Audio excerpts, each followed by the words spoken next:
Good evening, everyone, and thank you for attending this event, which forms part of a 6-week public consultation on the Building Height and Tall Building Supplementary Planning Document. Given the lengthy title, I will refer to this document from now on as the SPD. The Borough Local Plan was adopted in February this year and requires the preparation of this SPD, which will provide clear, detailed and specific design guidance to support council decision-making on forthcoming development applications. National planning policy requires local authorities to provide maximum clarity at an early stage about their design expectations. Progressing the preparation of the SPD will ensure that this clarity is provided as soon as possible and enable the council to achieve high quality design and resist poor quality development. The SPD will identify locations that present opportunities for tall buildings in the borough, together with site-specific recommendations on building height. It will provide additional detailed guidance on location, height and design of tall buildings and set application requirements for them. The Council has now published the draft SPD for public consultation, which runs until the 11th of October. A drop-in event was held at Maidenhead Library on the 8th of September. Hard copies of the SPD and feedback forms are available at Maidenhead, Ascot and Windsor Libraries. The SPD can also be accessed online, where comments can be submitted. At the conclusion of this consultation period, all comments received will be considered. A final version of the document will be prepared, which will then be considered for adoption by Cabinet later this year. The purpose of this SPD is to support local plan policy by setting out in detail what the Council considers to be appropriate in terms of building height in the Royal Borough. The SPD is relevant to the entire Royal Borough and tall buildings of any use. It does not, however, cover other tall structures such as wind turbines and does not provide guidance on matters already addressed by national building regulation requirements such as access, fire safety, energy, water efficiency and disabled access. Sitting alongside the SPD is a range of detailed topic and locally specific design documents, including the adopted borough-wide design guide SPD, which sets out the overarching design principles, adopted neighbourhood plans, and conservation area appraisals. This SPD should be read in conjunction with all of those documents. Developers will be expected to take the SPD into account, along with the requirements of any other specific design policies in adopted or emerging plans and in other SPDs when designing any form of new development in the Royal Borough. Once adopted, the Building Heights and Tall Buildings SPD will be a material consideration to be taken into account by the Council when considering pre-application proposals, determining planning applications and appeals. We welcome constructive comments and feedback on this draft document. I will now hand over to Gary Thornton, the Principal Planning Policy Officer, to take you through the presentation. Thank you.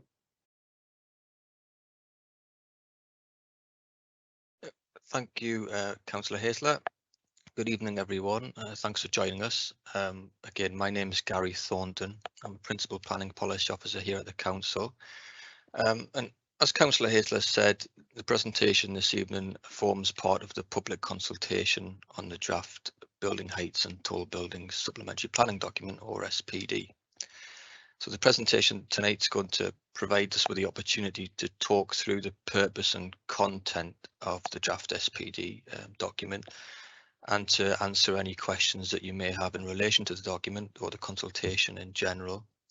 I would encourage everybody watching this evening to add any questions that you may have into the chat bar from now on, and we'll provide answers to those questions as best as we can after the presentation is finished. So I'm just going to give a quick brief context, setting the scene for the SPD, and then I'll hand over to a colleague, Matthias Wunderlicht, who helped us with preparing the SPD, but I'll get to that in a little while. So yeah, where are we? So just briefly, what does the local plan say about building height and tall buildings? Now, Councillor Hazel touched on this a little bit, but I'll go into a little bit more detail. So as you all know, the Borough Local Plan was adopted in February 2022, and it provides a framework to guide development in the borough up to 2033. So the Building Heights and Tall Buildings SPD supports Borough Local Plan Policy QP3A, and that refers to building height and tall buildings. By setting out in detail what the council considers to be appropriate in terms of building heights in the borough. So policy QP3 addresses the height of all new development that comes forward, or all new proposed development, providing a general approach to building heights in the borough and providing a definition of what a tall building is considered to be. The policy also provides general urban design principles for any proposed tall buildings, including that tall buildings are exceptional forms of development and therefore will only be appropriate in a limited number of locations and circumstances.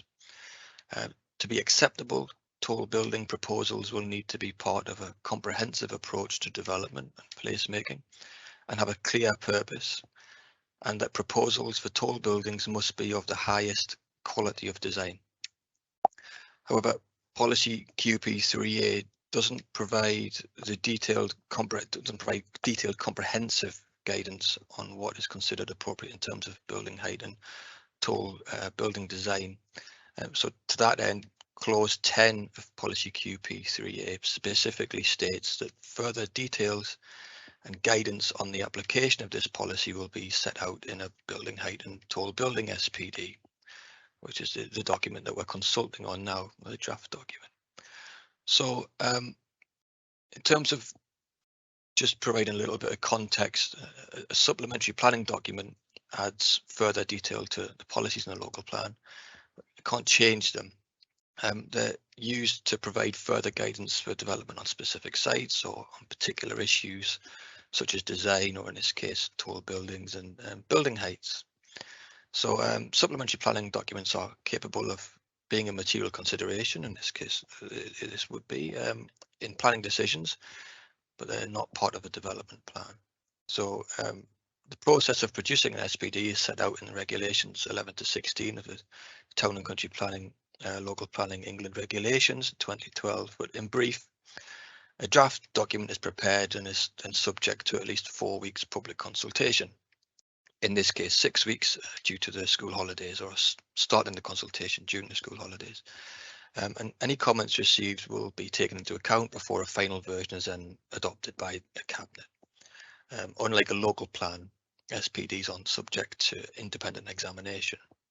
And in terms of national policy, the National Planning Policy Framework, or Mppf, does not have any specific policies relating to tall buildings. However, it does set out a number of more general design and planning principles which are relevant to the development of tall buildings. The Mppf, National Planning Policy Framework, has a presumption in favour of sustainable development, promoting healthy urban environments that facilitate social cohesion, urban design, good urban design, and the efficient use of land through developing at optimal densities which support sustainable travel, sustainable modes of travel. In addition, new development should respect existing character and contribute to improving the local area. Furthermore, Historic England have an advice note 4, 2nd edition, which states that local authorities are expected to provide clear guidance and policies on where tall buildings should be located, their role in placemaking and the local community, and how to minimise potential impacts on local character and heritage. The draft Building Height and Tall Buildings SPD follows the principles of the Mppf and of the Historic England Advice Note, steering any proposals for tall building that may come forward in future towards the most suitable locations in the borough in order to safeguard our important character and heritage assets. And then, sorry, just go to the next slide here. So the draft SPD has been prepared to provide both the additional detailed and specific guidance required by clause 10 that I mentioned earlier of policy QP3, and also to inform the council's decision-making process on development applications that are submitted to the council.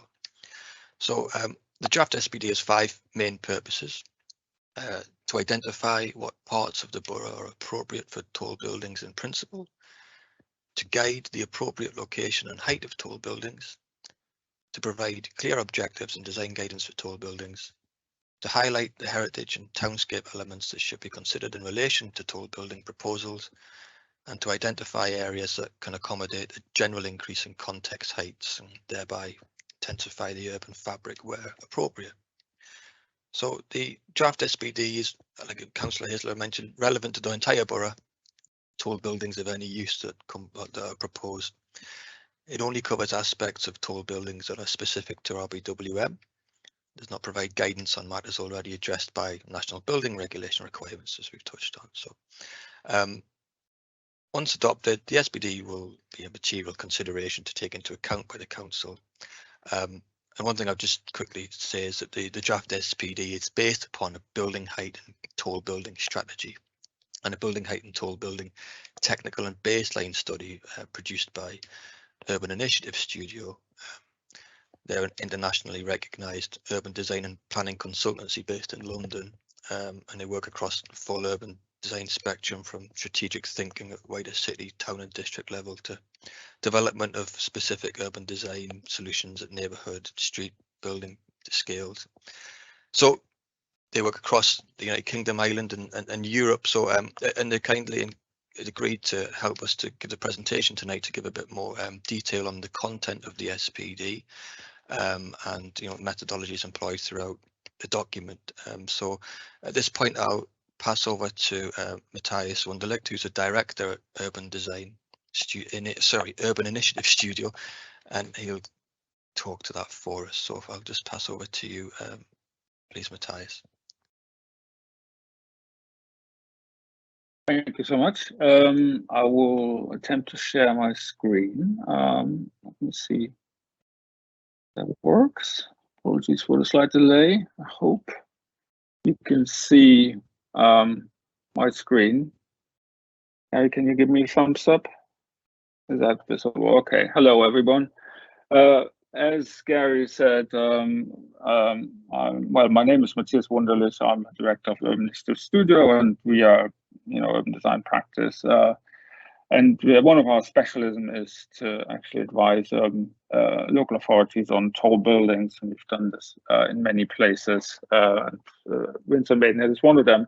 So I'll just run you today through the sort of main content of the SPD, just to give more clarity how it operates and what was the intent, how it is to be understood, but also obviously give some pointers for you in case you have any questions. I mean, in order to establish the tall buildings SPD, and we obviously need to understand what is tall, what is a tall building, and for that we have to understand the heights of buildings generally in the Royal Borough. And so at the start of the document, we are setting out essentially what is the general heights in the Royal Borough. And we've done this not by sort of building by building basis, but we have done this on a sort of larger scale where we looked at sort of character areas and their sort of average height. And you can see that map right in front of you here. Essentially, we established there are 5 different area types in the Royal Borough, and they have broadly the same height within these areas. And we use those heights to actually establish what is the tall building in respect of each of those building types. As you can see, there's a lot of blue here, and you can see in the key the area type A and B. These are essentially 1- and 2-story buildings or areas which are primarily 2-story buildings. There's a lot of low-rise development, obviously, in the borough, and in that context, the tall building will also be not something what we would necessarily think of a tall building at first, like a skyscraper or sorts, but actually a building which is about 4 stories might already be perceived tall in some of those areas. But then we also have other areas which are sort of colored here in yellow and orange and green, where sort of building heights increase to about 3 stories, 4 stories, or in some places 5 stories. And obviously in those areas, tall buildings will be not just 4 stories, but they might be a bit taller. So generally, it's this SPD isn't just about tall buildings, as the title suggests. It's also about the general height, and this sort of mapping of general height, as we have in here, is essentially giving an indication to any developer or development coming forward in the borough of what is considered the contextual height in an area. So in most places, developer and developments will be expected to follow the height, which is sort of identified here. But obviously, there might be some places where that height can change. And some of those areas where height can change are addressed in the document, but also the principle about what one should do if one proposes slightly higher developments on a site in respect of their context. Just coming to actually the tall buildings. So Gary already touched upon the guidance, the national guidance which exists from Historic England, Historic England Advice Note 4, in fact. And that was really important, or is still important, as obviously applies still, in terms of that it set the stall out, in that it said that tall buildings are essentially tall only relative to the context where they're located. So a building which is, as I said, as an example, 4 stories might be considered tall in a 2-story area, but it wouldn't be considered tall, obviously, in an area of 4 stories or higher. And that's the sort of essential basis for the study in setting out what is a tall building. And you can see this diagram here on the right, which is part of the SPD, and which sets out quite clearly the various contexts we are seeing in the Royal Borough, the 1 and 2 story, the 2-story, the 3-story, the 4-story, and the 5-story context height, and what in each of those respective contexts a tall building would be. Generally, when we talk about tall buildings, we say a tall building normally starts at about 1.5 times the height of the context where it is located. That's very slightly when you come to sort of 1 and 2-story buildings, but generally it is 1.5 times the context height. When a building reaches about 2.5 times the context height in areas such as the Royal Borough, we talk of those buildings as becoming a bit taller than what we would call local landmarks, and they become district landmarks. They become they're sort of growing out of their context, and you can see that at the bottom right, building becomes sort of quite tall, and if it grows in height, we wouldn't call these buildings anymore a local landmark, but we call this a district landmark. Now, these sort of very tall, in relationship to the existing context, these sort of very tall buildings aren't necessarily what we would expect seeing coming forward in most areas of the borough, but they might be coming forward in Maidenhead Town Centre.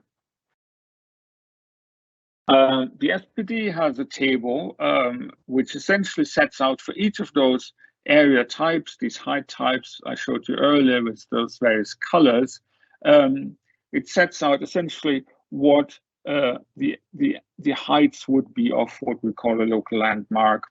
So in height zone B, as you look at here, which is domestic scale, village centers, a typical suburban area, which is 2 stories, a tall building would already start at about 4 stories and 5 stories. That would be a local landmark. While if you go into the center of Maidenhead, where we have heights which are 5 stories, with probably quite a bit of range of heights around that, a tall building in this category would be 8 to 13 stories. So you can see there is obviously a relativity between the area and the context height in those areas and what is considered a tall building. And the SPD sets this out in this table, and therefore makes it quite clear and easy for people to understand in each place what building would be considered tall. In order to guide tall buildings, we need to set down certain principles of what we tall buildings want to achieve in this in a place, and the SPD sets its stall out in 10 key principles, which you can see here as a summary. Essentially, they're setting out the objective. What does a tall building need to deliver? And by that, give criteria both to the designers and the developers of a tall building, as well as the planning authority, when they're looking at assessing a tall building application which comes through the door. The first principle is a tall building should be part of a plan-led and placemaking approach. And that is really important. So tall buildings shouldn't come forward as sort of the odd speculative application here and there, but actually it should come forward out of a comprehensive plan. That might be a larger plan, a plan for a larger site, or it might be a master plan for a town center or for an area. It has to be considered all in around in its context, in what it does to a place, and it should not come forward in isolation. That's important for planning itself to create better places, but that's also important because, and you see this in the diagram below, tall buildings work actually much better if they're not just standalone towers with a lot of empty space around them, as we've seen in some of the examples of post-war residential estate towers. But actually, they work far better if they're integrated with some lower-rise development, which helps around the taller building to define streets, to deal with parking, to create active frontages and animation on the streets, and create places with streets where people like to walk around. The second principle is they should have a clear purpose. There needs to be a reason for a tall building. It's quite an exceptional form of development, and that is due to its height, obviously outstanding. People will see it. It is very notable. It might have an impact. I'll come to impacts a bit later. But that height has to be justified. There needs to be a clear purpose and a clear role, and that should correspond to the importance of a place. We want to have, when we look over the skyline of a place, of Maidenhead, for example, and we see a taller building, we want to associate that building with a particular place in the urban fabric, which has an importance, such as a station, a center, the shopping area, or in smaller villages. Historically, it was the church spire which stood out. We looked over the landscape, and that's what we saw. There was a particular meaning associated with that high point. And nowadays, we also seek to see that there is a particular clear purpose in townscape terms, in legibility terms associated with that. So there's a few principles in the document which sort of make this point a bit clearer to designers. For example, we want to have a taller building maybe at the edge and at the corner of a development rather than in the middle of a terrace. That would mark a particular street corner, for example, or important junction. Or if there's a taller building being proposed at the end of a street, can we position it actually in the vista of the street? So it really responds to the urban fabric and gives a clear meaning to that street view and give distinctiveness to it, rather than just being seen as some sort of random element poking over some other frontages and some other buildings. So it needs to have a clear purpose. The third point is it should support intensification and a mix of uses. Tall buildings, by their nature, particularly when they go into sort of, a lot of stories, deliver far more floor area in a site than lower-rise development. That means there will be more activities, there will be more vibrancy around it, and that should correspond to the actual role of a place. And mixed-use places are often the places which can accommodate those heights in a far better way than residential area, purely residential area.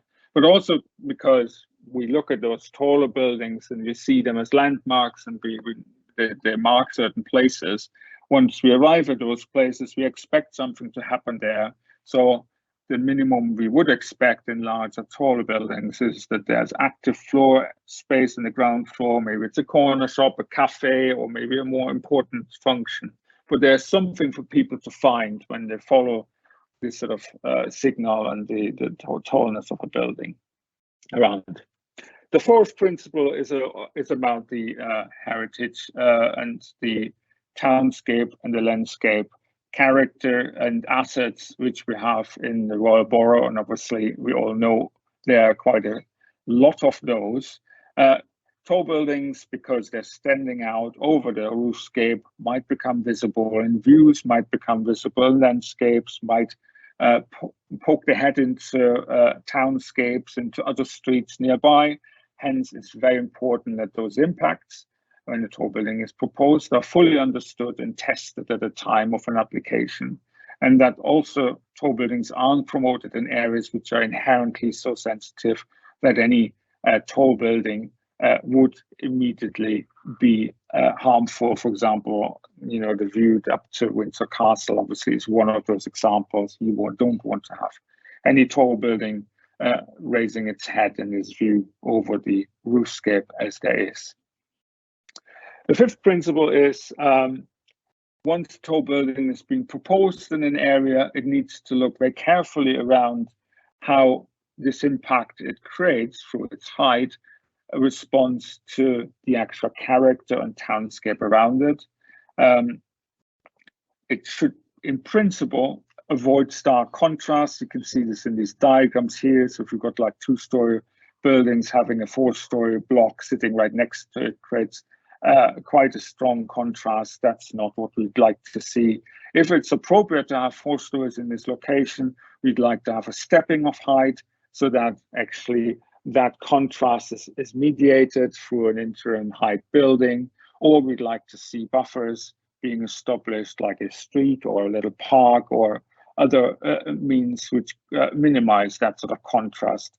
The same applies for the more classical tower, having quite a tall classical tower sitting at the end of a terrace of buildings is less satisfactory than if new development actually is created to create a stepping up to that height, and also take us away from the actual historic fabric, which is a similar principle as the buffer, which also could be established in respect of that.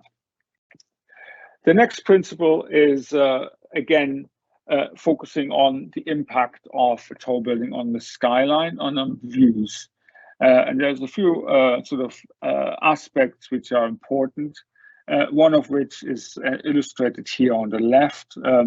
We've got topography in some areas, particularly around Maidenhead, sort of the land rises to the south, which means a taller building being built on an elevated area will become suddenly far more prominent than a building which might be of greater height when it's built on the lower ground. And that might not be that apparent when you plan that building, and therefore this principles in the SPD, because it requires us to look at those heights and understand whether in views across the skyline there's actually maybe an effect happening of a taller building which doesn't appear to be as tall, in that it becomes the most prominent building in a place, and that is not necessarily what we'd like to achieve.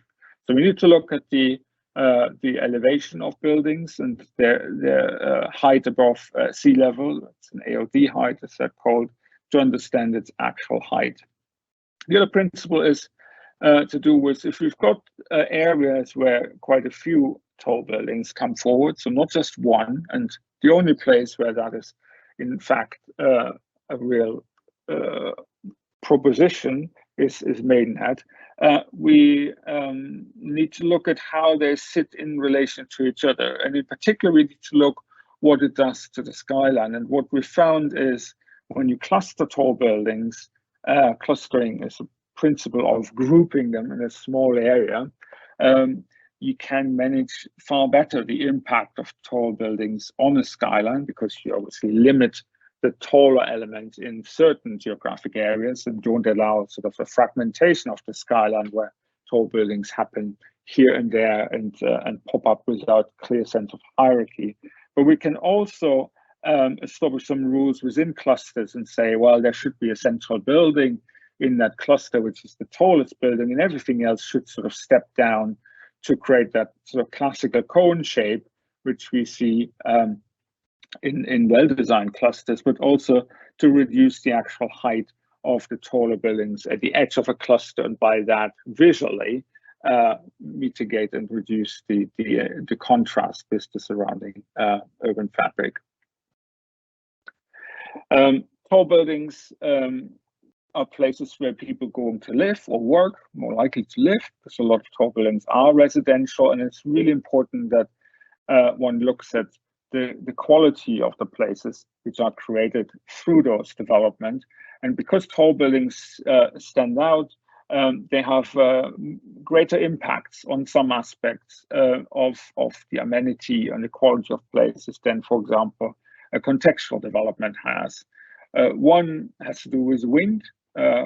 Around tall buildings, we can have quite excessive wind impacts because the wind hit the building and it funnels around and it has downdrafts, and it can create quite significant disturbance on the ground, which obviously would affect the quality of the public realm, the quality for people to walk or to sit out. And so it's really important when a tall building is being promoted that at an early stage, wind tunnel tests are undertaken with the massing of the building in its context to really understand where are the hotspots, where might be an issue with prevailing winds hitting the ground, and understand what the quality is so that mitigation measures can be designed into the design of the building, which can be putting a building, for example, on a plinth where those sort of wind impacts aren't actually felt on the street space, or having covers and other protrusions from the building which respond to that.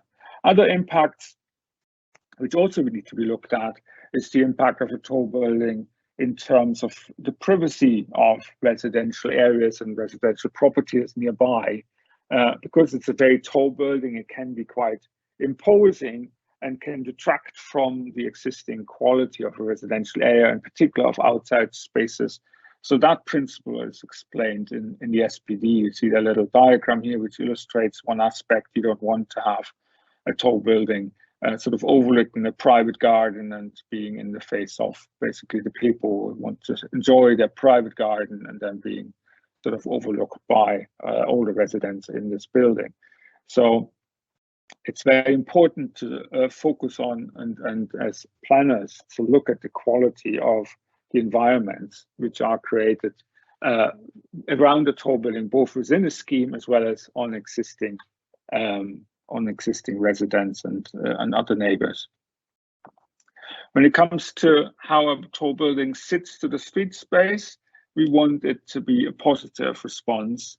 You could imagine a tall building, because of the vertical movement and servicing needs of a tall building, has a lot of things happening which in the end resolve themselves from the ground floor, where you've got the entrance and where you've got the servicing and the parking and whatever else the building needs. So it's really important that a tall building is well designed when it comes to the ground level, and does not forget that at the ground level we expect developments, not just tall developments, all developments have positive frontages, animation to the streets, avoid blank walls and all these things. But as I said, with tall buildings, this is a bit more challenging, and therefore it can be easily overlooked. And so there is a principle about this in the document to basically highlight that sort of importance and impact. Also, if in areas where we have more than a single tall building coming forward in a cluster, it's quite important to look at how those taller buildings sit next to each other. And what we do want to avoid is this sort of canyon effect, so where we create places where two tall buildings sit too close to each other and create a sense of enclosure, which is otherwise relatively untypical and can be a bit overwhelming, but also might have negative impacts in terms of the wind impact from tall buildings. We rather like, in many cases, the design to create more balanced streets by having smaller scale developments along the street and the taller building being set back where it doesn't actually affect the enclosure and the scale of a street. Or where this is not possible, maybe move a taller building away from the street space, create a public space so that that sort of height contrast, which is experienced by people in the street space, isn't as great as it otherwise would be. Another principle, which is or sub-principle under this heading, is that we want to avoid the overshadowing of public spaces. So a tall building obviously casts longer shadows, and the sun travels around, so that shadow travels around. So having a public space, a new public space planned, and then putting a tall building on the southern side isn't a good idea. You want to have it on the northern side, so while the sun travels around, this public space still receives sun and retains its quality. The last two principles which are in here are, the first one of those is that the tall building needs to be of the highest quality of architectural design and appearance. And that is very important because it is so visible. It will be seen from across the place. People will associate the place with it. If it's a fantastic building which stands the test of time, it will be a positive thing. If it isn't, then it might have the fate, as we see in some of the council tower blocks, which people really don't like in certain areas because they detract from the quality, they detract from land values, etc. So it's really important that any new development which has a tall building in it is of the highest quality in terms of its form, in terms of appearance, materiality. And it comes to the next principle. It also needs to be sustainable and an innovative design. It needs to really take our sustainability challenges, which we have, straight on and find best practice solutions to these. So the document essentially is quite has these 10 principles, has quite a lot of detail about how do you design a good tall building in the Royal Borough, and every development coming forward will be assessed against those principles. Now, the document also then talks about where are those places where these tall buildings may be appropriate or not. And it starts by setting out inappropriate and sensitive areas. So the SPD, based on the analysis we've undertaken in the borough, essentially identifies two types of areas in this regard. One are inappropriate to tall buildings. So these are areas where tall buildings are in principal purpose not acceptable, and many of the highly sensitive conservation areas fall into this category, as well as the green belt. Obviously, the green belt doesn't permit development generally, so it is obviously not appropriate for tall buildings as a principle. It then, and that's the purple, the dark purple, as you can see in the map with the key below. It then sets out the areas which are sensitive to tall buildings. Sensitive areas to tall buildings, they might have designated heritage assets, so other conservation areas, registered parks and gardens, listed buildings, as well as their setting, sensitive townscape areas, and also areas in flood zone 2 and 3. So these areas aren't necessarily not inappropriate for tall buildings, but any tall building proposal in those areas would need to test their impact on the sensitivities and demonstrate how this is mitigated and fully justified in the context of public benefits, as well as obviously other planning policies. And then the document identifies potential locations for both increased height as well as large and tall buildings. In order to do that, the SPD reviewed the entirety of the Royal Borough and then identified areas as well as site allocations which have the potential for tall buildings or have the potential for large buildings and or allow for a slight increase in the context height. You remember earlier I talked about the context height we established, so the prevailing height in certain areas. in the areas of the borough. Now, in some new development sites, larger sites in particular, where new development is proposed, it may be appropriate to increase that height by a story if a place can establish its own character. And that is what we mean by a slight increase in context height.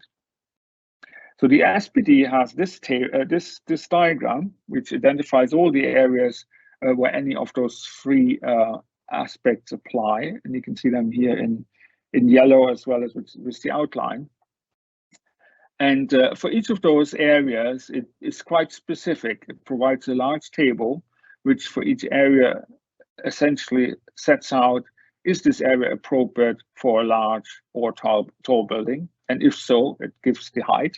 It says what sort of height that would be. It also sets out for any of these areas whether the context height could be increased. If an area has the capacity to increase the height within itself over and above the surrounding context height, and you could envisage a two-story suburban neighborhood, which is a very large development site nearby, that the height could go up to 3 stories in that area, create a bit more density, serve maybe a local center or a neighborhood hub of sorts. And it also includes a column in the table which identifies townscape and heritage assessment criteria to be considered. Now, it does that specifically for tall buildings because obviously the impact of those is usually wider beyond their site. So it's quite important that the document highlights those sensitivities around the site, which need to be specifically looked at by any testing as part of a development proposal, and as well, obviously, by development management. So these are a few zoom-ins into some of the maps we have in here, just to give you a bit of an idea of the detail and the way the guidance looks. And I'm sure if you looked at the document, you will have found these in the document. This shows the Maidenhead area, and you can see different outlines of these sites. We have yellow sites, which are essentially areas where the potential future context height could be increased. We have areas outlined in dark green where there's a potential for tall buildings, and we have outlined areas in light green where there's a potential for a large building. So a large building, as I said earlier, isn't a tall building, it's below that 1.5 times context height, but it sort of steps maybe up by 1 story in some of this area. You also see that a blue outline, which is Maidenhead Center, because Maidenhead Center is such a specific case, the SPD actually has a specific section to that, and I come to this later. But just looking at the Maidenhead area, essentially it identifies 4 areas which have opportunities for a tall building. We've got Forza Platt Station Node up in the north. That tall building is like up to maximum 4 stories. We've got the Concord Business Park in the Triangle side, where that the appropriate height of a tall building would be up to 6 stories. And we've got Southeast Maidenhead, where there might be a potential for buildings of up to 8 stories. Now, this is not saying all buildings should be 8 stories. It means singular, exceptional tall buildings could be up to 8 stories in particular circumstances. Some other sites have been identified as have a potential for a large building. As I said, the heights here are 3 to 4 stories, subject to the site. If I move on to Windsor, the map from Windsor shows that there's only one place which has a potential for a tall building, which is Dew Wharf Road Local Centre, where that height could be up to 4 stories. And that's obviously in a suburban area surrounded by 2-story houses, and therefore that is a tall building in this context. And there's limited areas which allow single larger buildings which rise up to sort of 3 to 5 stories in the other parts of Windsor identified here. And moving to the south of the borough, Ascot, the Ascot area. Generally, there is only limited opportunity for tall buildings. You can see here the only places where that may be a possibility is Heatherwood Hospital and Ascot Station, where there might be an opportunity to go up to 5 stories in exceptional location, as well as Sunningdale Station, where the opportunity is up to 4 stories on the right-hand side of the plan. Ascot Centre only offers an opportunity for single large buildings of up to 4 stories, so we're keeping quite contextual in this place. Now, as I said, Maidenhead is a slight different context to all those other places which are more of suburban and lower rise nature. Maidenhead has significant pressures for tall building. It experienced that because it is obviously a major center in its surrounding area. It is on the Elizabeth line, former Crossrail, so it will have direct links all the way through into central London. It becomes, in that sense, a commuter, quite an important commuter place. And there are already existing permissions for larger and taller buildings in the city centre, and generally heights, existing heights historically are already higher in the centre as well. So the strategy here for us was to look at the centre in a holistic way and identify locations where a tall building or a group of tall buildings would be appropriate and would also have a role and a meaning within the townscape itself, and also to coordinate the various sites in the town centre in terms of the relative heights we'd like to see here. We did this looking at the character of Maidenhead, and you can see on the diagram on the right, which shows context heights, but you can see the boundaries of those areas, the different colors. They also represent character areas. So we looked quite in a fine-grained, detailed manner at the existing urban fabric, what happens there, and identified character areas, and essentially established different strategies for different areas. As part of that, we also looked at the current heights as well as the applications which have come forward and have been permitted. And as part of the guidance in Maidenhead, we identify places where tall buildings may be appropriate. And that includes 7 specific locations where there are opportunities for landmark buildings. These are the stars we can see here. Stars with arrows pointing to them denotes landmark buildings. The different colors denote different heights in those of those buildings.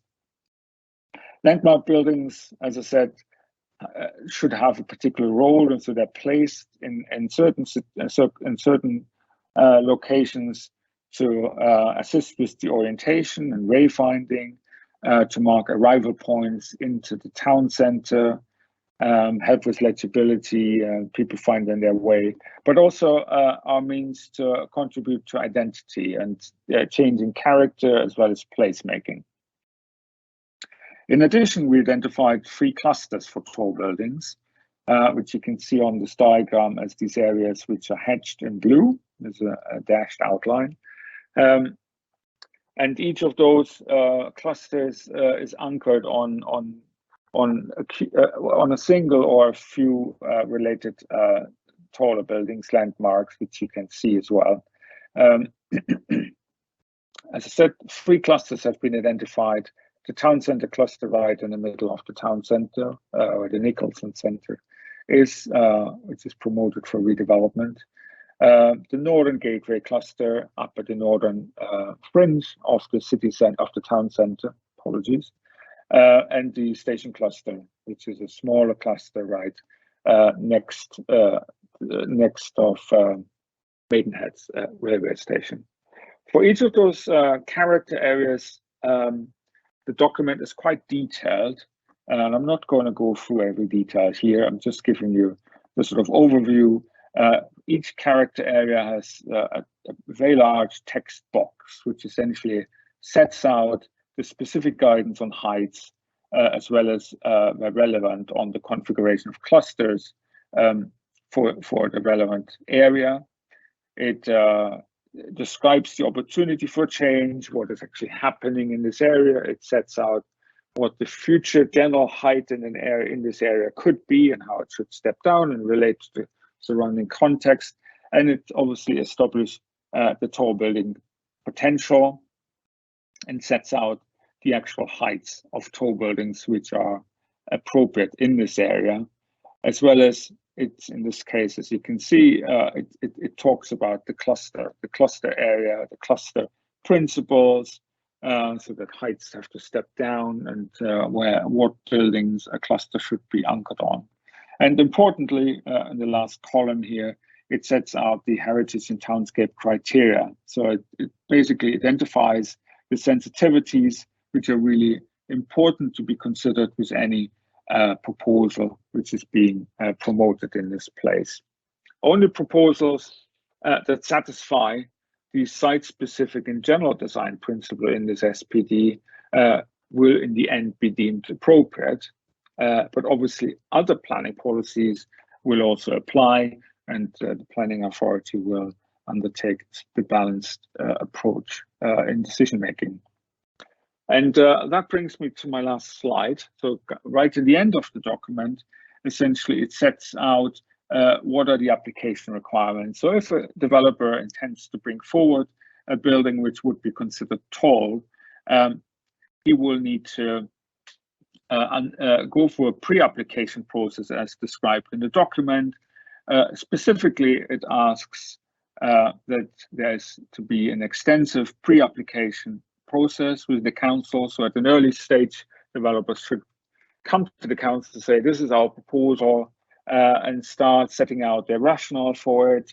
Early days, they will need to establish a computer-generated model which shows the theoretical visibility of a tall building, which means basically a map showing from where could you see a building of that proposed height, so that the local authority is in a good place to understand where the sensitivities are which might be affected by this, and then request visual modeling and imagery which allows them to understand that sort of impact.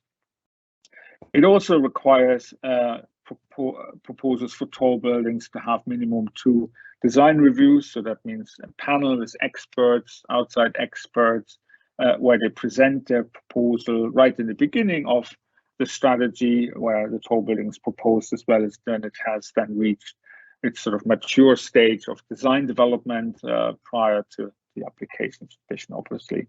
And also it provides, the document, the SPD provides a long list of the supporting information which will be expected by a tall building proposal to be submitted as part of a planning application. I think it's important to say that tall buildings, because of their height, complexity, and so on, should generally only come forward as full applications. So outline applications for tall buildings should generally not be accepted.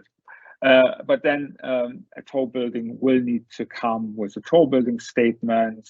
We need to demonstrate that other options have been looked at in terms of heights and in terms of viability, and need to illustrate the impact of the tall building through visual impact assessment, heritage impact assessments, and obviously demonstrate how those impacts have been mitigated or responded to, as well as demonstrate the physical impact, the wind impact, and how that has been mitigated, day on sunlighting, impact, privacy and overlooking, as well as movement statement. Obviously, how do people get to the building? How does the servicing, the parking work? A building services strategy, a sustainability statement, as well as how telecommunications needs have been responded to. So all in all, it's a very comprehensive, we think, document which goes through anything someone needs to know when they're intending to bring forward a tall building application or a tall building. It directs tall buildings into specific places which have the capacity and character to accommodate them, where tall buildings can have a positive role in the royal borough, but it also takes them away from places or doesn't promote them in places which are clearly sensitive or inappropriate. So it is very, very cognitive of the qualities and the characteristics of the royal borough, and ensures that taller buildings aren't promoted in those places where they have an impact. It also sets out the tests and the criteria against which tall buildings will be looked at by the local authorities, which again requires, as I said, also a testing of views, a testing of impacts on townscape and heritage. And through this process ensures that the tall buildings, which may be appropriate, are actually designed to the highest standard, but also ensure that they minimize their impact on the royal borough. And I think that's in a nutshell. Excuse me. The document obviously has far more detail, and that's why it's out there for consultation. And yes, so we're looking forward to receive your comments. But obviously now there's an opportunity for you to have some questions in the chat. So that's where I stop. Thank you so much for listening. It was quite a long presentation. I hope you stayed with me, and I'm very happy to answer any questions you might have now. I hand back to Ian, I believe, who will facilitate that. Thank you. Thank you, Matthias. Good evening, everybody. I'm Ian Motchell, Planning Policy Manager at the Royal Borough, and I've been keeping an eye on the questions that have been coming into the chat room. We have only got 2 questions at the moment. The first one is that tall buildings can provide important habitats for wildlife, e.g. peregrine platforms, green roofs, pied wagtail nest sites, swift boxes, bat boxes, bug hotels and green walls. How will the SPD support the requirement for biodiversity net gain? So I'll have a go at answering that one first of all. So I think first of all worth noting that the policy itself, that's QP3A, does require the maximising of opportunities for biodiversity gain, and also so council is very much in favour and very strongly supports biodiversity net gain, but obviously you have to recognise that there may be an impact due to the need for and scale of development, but it's only possible to assess the biodiversity net gain position once you have a detailed scheme at the planning application stage, and the SPD does not provide that level of detail. Schemes that do come forward will need to be assessed by developers against the government's what they call metric, and the metric assesses different habitats and attaches units of biodiversity value to it. So at the planning application stage, we as an authority will need to review what the developers produce. So I hope that answers that question. And we have another one now that's come in. A second question that's come in is if the limit in the SPD is 13 stories, how do the Nicholson's quarter 25-storey and the 2 buildings in the landings of 18 and 15 stories fit into this and will be allowed? So I think probably the simple answer is that there isn't a limit of 13 stories in the SPD, but I was going to hand over to Matthias to say, perhaps expand on that. Yeah, I mean, obviously the SPD is a guidance document which is now being consulted on. So in a sense, it had to take into account some of the permissions which have been already granted in the town centre, and that has taken them into account in establishing their guidance. I would say though that in principle, these taller developments are in compliance with what the general direction of the SPD is, and therefore don't contradict the recommendations by the SPD.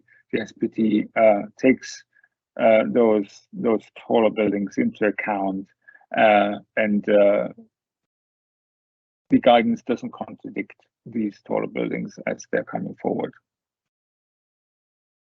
Thank you, Matthias.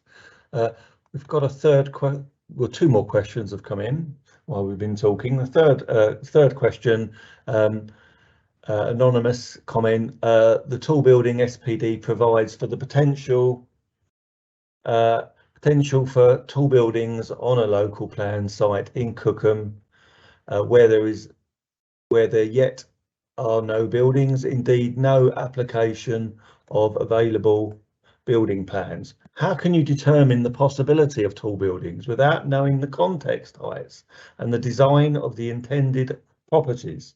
So we know that the study does focus on Maidenhead and also Windsor and Ascot. So again, can I hand over to Matthias to answer that one about Cookham, please? Yes.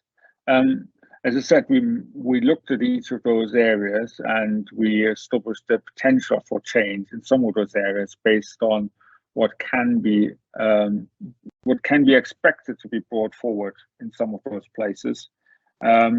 There's obviously existing context heights, and in Cookham, my recollection is that there's opportunity for development around the station, and in that context, the strategy was saying if development comes forward for development in this area, what would be an appropriate height in that context to mark the station and to create the sort of activity node one would expect new development around stations to have.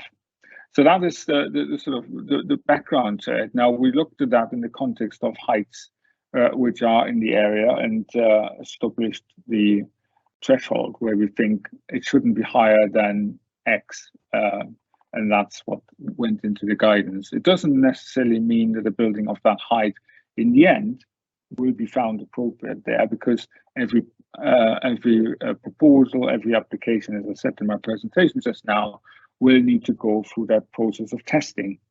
I need to test against local townscape and impacts and characteristics, and therefore it might well be that that height cannot be achieved. But as a starting point, there is an opportunity to mark the station area and to animate the area around this through a development of great intensity, even though that is relatively small scale in the context of the real tall buildings we're seeing in Maidenhead. Thank you, Matthias.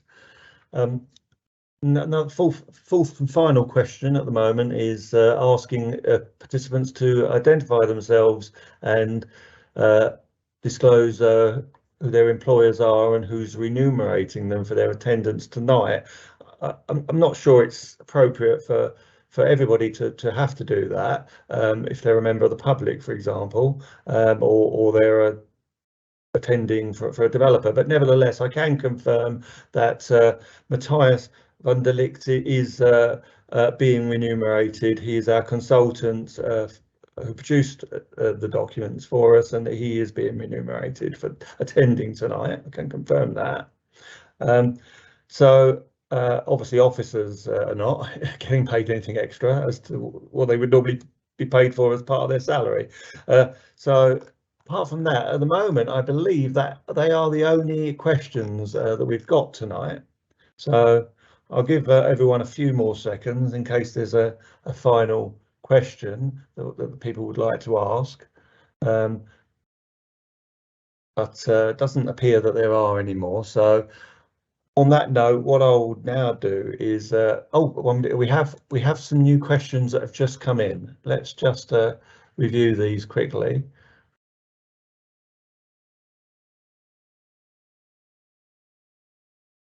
Okay, so who is remunerating Matthias? Well, this is from Councillor Baldwin. Well, all of our consultants, Councillor Baldwin, obviously get paid for their work, as you would expect, and we are paying Matthias for his attendance tonight, and I don't think that's any different to any other consultant or any other project that we would do. So apart from that, there are some questions, another couple of questions that have come in. So from Mr. Lester, tall buildings policy is great for the town centre, but there is no need for further. So this is another Cookham. No need for further apartments within Cookham or North Maidenhead. This is not in keeping with the local countryside. Spencer's Farm, case in point, they're already suggesting raising the land due to flood risk, which could potentially flood lower existing houses, but putting 3-storey apartments in place will mean towering over existing housing.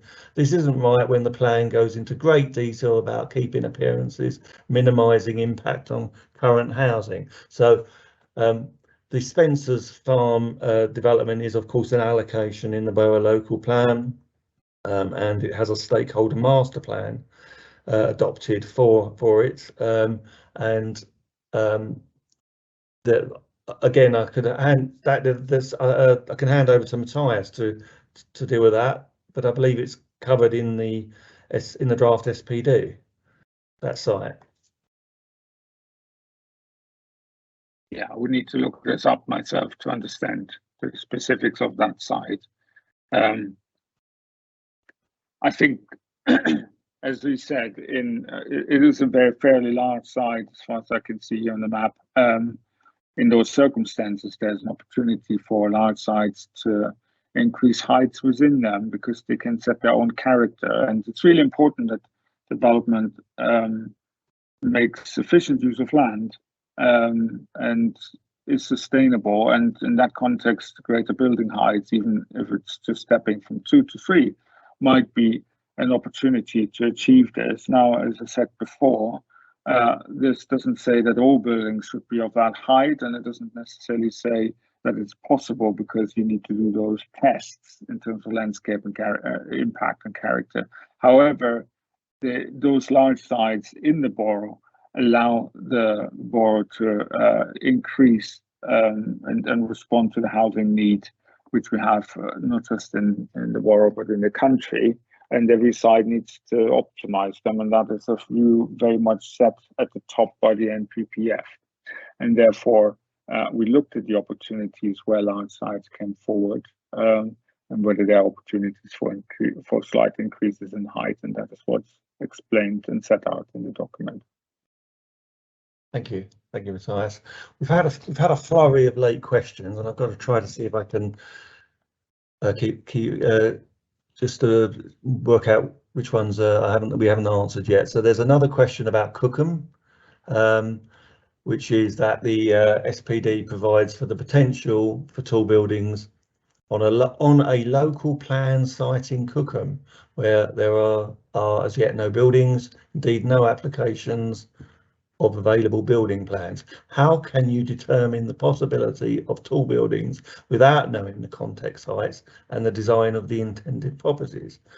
Well, I would have thought that you could still identify the context height because there would be buildings around a greenfield site. I don't know whether Matthias, you want to expand on that? No, I think that is the point. You look at the surrounding area, understand the characteristics and the heights, and you try to understand the role of that development in this place. And in that context, we can make that sort of recommendation. Again, as I said, it will be decided on when a detailed application comes forward and the tests have been undertaken. Thank you. There was a question, how does the guidance for greater densities allow for all the extra traffic generated by the extra people moving there and the infrastructure required? So that doesn't appear to have any direct link to the tall buildings SPD, that question, other than of course tall buildings do increase densities, of course, but that's probably a more of a general density point, and clearly densities, the high densities do need to be in sustainable locations, generally within town centres close to good public transport links, where there is generally better infrastructure already in existence. Next question about when was the 25-storey building agreed? Well, this is the Nicholson's redevelopment scheme, and I don't have the exact date in front of me of when that was agreed. It was granted planning permission probably over a year ago now. So that's already got planning permission, and therefore the principle of development on that site has already been established. Although the draft SPD does state that that site is appropriate for a building of that height. I don't know, Matthias, again, whether or not there's anything more you wanted to say about that particular site. That is obviously, we identified this as the sort of central site in the town centre, which could have what we call a district landmark, which sort of marks the center of the town. It marks the shopping area. It supports the regeneration of that entire shopping area, and it creates a new landmark for the town itself. We identified there was only one place in Maidenhead where a building of that scale could be brought forward, and that's the place where it would be, because it is right in the heart of the town. And that's quite an important sort of statement by the document, because it says that there's only one place where we have a building of that height, which means other developers which look at that and think like, oh, I'd like that too, they can't have it, because actually it would start fragmenting the skyline, and it would take away from that sort of focus of the place where the heart of the activities are in the town centre. Thank you, Matthias. Okay, I'm just to see again, there's been a lot more questions that have been coming in. Some of these I think have been answered in the chat bar. So there were some questions about how Matthias's surname is spelled. I believe that one has been yeah, Gary has answered that one already within the chat room. Fiona Hewer, welcome Fiona, has said that she's happy for us to give her name for the meeting and say that she is a trustee of Wild Maidenhead. Thank you, Fiona. Again, there's more emails that I think messages that have been answered. Will residents' views be taken into account and listened to? Yes, I can answer that. We can confirm that all comments, all representations made to this consultation will indeed be very carefully viewed and will be taken into account when the SPD is reviewed and finalised.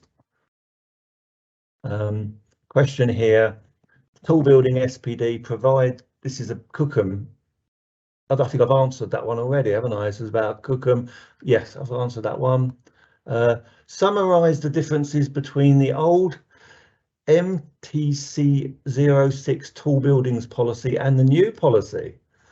I'm not particularly familiar with the MTC 06, which I assume is in the previous local plan. That obviously is no longer part of the development plan. I mean, obviously the new policy is I'm sure would be more detailed. Clearly, there's been a lot of change in recent years in the planning context of Maidenhead, for example, and we've got it getting increasing pressure for tall buildings, and so that's why we considered, as I think Gary may have said earlier, that there is a particular need in the borough local plan for a bespoke policy on tall buildings. But I'm not familiar with MTC 06. I think, have we got any more? There's one more just come in, yeah, which I've just published again from Councillor Baldwin. I'm not quite sure what that relates to, but hopefully we've answered that issue. So I think that at the moment is all of the questions that we've got, unless I've missed any. I don't think I have. All of them have been published now. If there are any other questions that we haven't answered tonight, we will do our best to answer them in writing, but I don't think there are any others. So I will pass over now to Gary to say a few final words on the next step, and like to thank everybody for attending tonight. Thank you.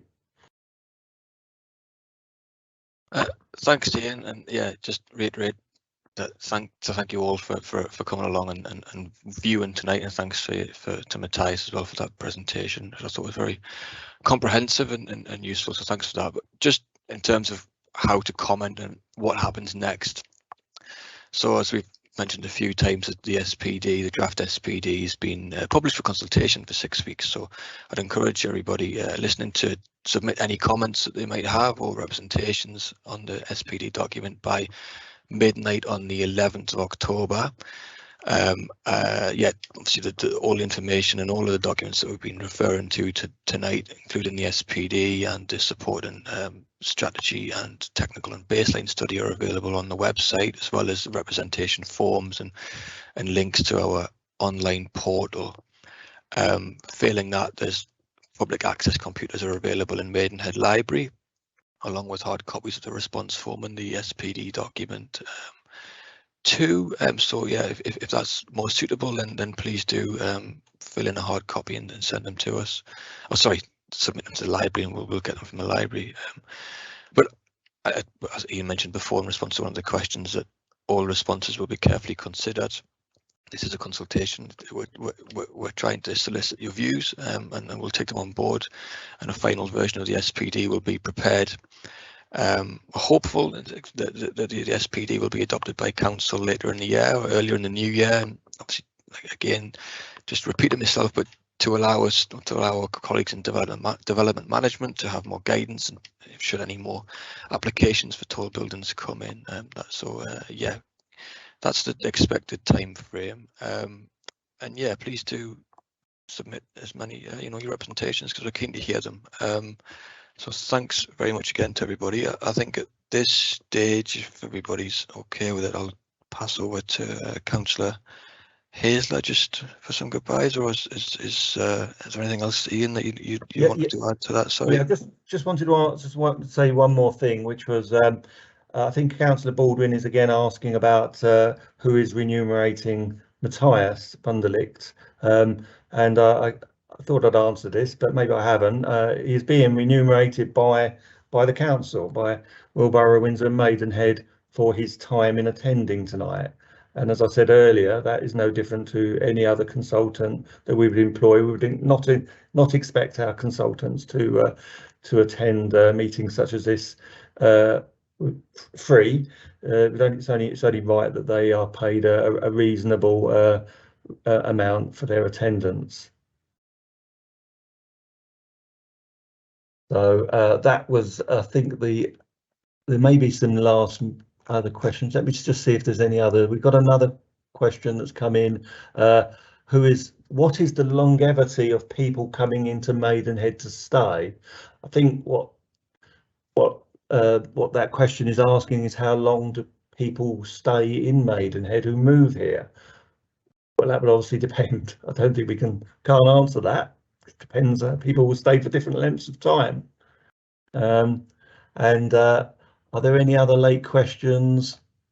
I think there's one more here. Lorraine has asked another question.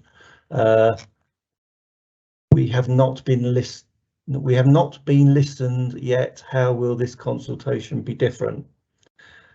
I'm not sure again what that's referring to exactly, but certainly all can only repeat what I said before, which is that all responses made to this consultation will be carefully reviewed and will be taken into account when the final version is prepared probably later this year or early next year. So I think that is now all of the questions answered. So yeah, I wasn't sure whether Councillor Haisler wanted to say any final words, but I'd just like to again thank everyone for coming along tonight. It's been an interesting discussion. I hope you found the presentations useful. Thank you. Thank you, Ian. Only really just wanted to say again, thank you to everyone that that attended. Thank you very much to Matthias, our consultant, for coming along and giving a very comprehensive presentation. And like you said, Matthias, you can't cover everything in this short amount of time. It is a very detailed document, and it does need to be carefully looked through to be able to make those very sort of constructive comments that we're looking to receive. Thank you to the two Ians and Gary, the planning policy officers from the Royal Borough of Windsor and Maidenhead, and to Max, our comms officer, who was holding this meeting this evening. I say just a very quick reminder again, get any comments in by the 11th of October. We've explained the methods in which that can be done, yeah, we look forward to receiving a final document for this, and hopefully adopt it, and then at least we can have this as a material consideration for any future developments coming forward. So thank you very much, everybody.